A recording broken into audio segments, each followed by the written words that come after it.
యేసుక్రీస్తు నామమున ఉదయకాల సమమున వందనాలు చెల్లిస్తున్నాం. ఈరోజు వాక్య ధ్యానంపై ఎంచుకున్న వాక్య భాగం ఎజెకియేలు గ్రంథము 40వ అధ్యాయము 2వ వచనం. దేవుని దర్శనవశుడనైన నన్ను ఇశ్రాయేలుల దేశంలోనికి తోడుకొని వచ్చి మిగుల ఉన్నతమైన పర్వతం మీద ఉంచెను.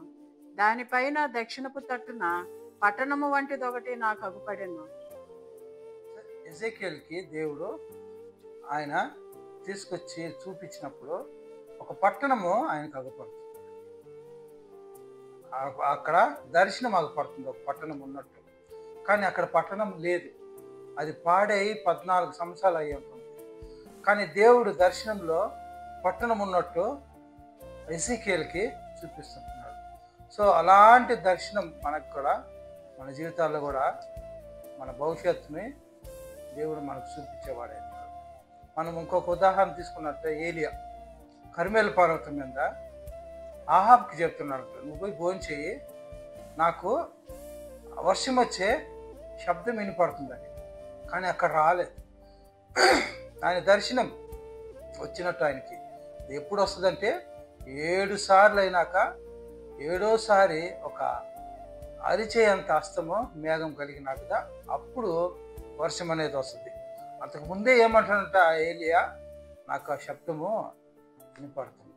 సో దర్శనం, దేవుని పిల్లల్ని దేవుడు ఏ విధంగా దర్శనాలతో ఆయన నడిపిస్తుంటున్నాడు, అద్భుతంగా నడిపిస్తుంటున్నాడు. దర్శనం లేదు ఏ పని కూడా దేవుడు నడిపించకుండా ఉండడు. ముందే హెచ్చరిస్తుంటున్నాడు. దర్శనాలతో మనల్ని హెచ్చరిస్తుంటున్నాడు. దర్శనాలతో మన జీవితాన్ని బాగు చేసేవాడు అవుతున్నాడు. దర్శనాలతో మనల్ని ముందుకు నడిపించే దేవుడు అవుతున్నాడు. అలాంటి దర్శనం కలిగి మనం కూడా జీవించాలని ఒక వాక్యం ద్వారా తెలియజేస్తున్నాడు. చిన్న ప్రార్థన చేసుకుంటాం. ప్రేమ గల పరలోక తండ్రి, జీవం గల నాయన, ఉదయకాల సమయం బట్టి నీకు స్తోత్రాలు రాజా.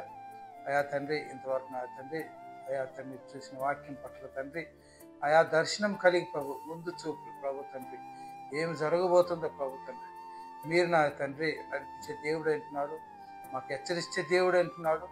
అయా తండ్రి, మీరు మాకు చూపించే దేవుడు అంటున్నాడు తండ్రి. మీ అందు భయభక్తులు కానీ జీవించడానికి సాయం దయచేయండి. ఈ యొక్క వాక్యం వింటున్న ప్రతి బిడ్డను కూడా ఆశ్రయించి దీవించండి. యేసయ్య నామమున అడుగుతున్నాం తండ్రి, ఆమేన్.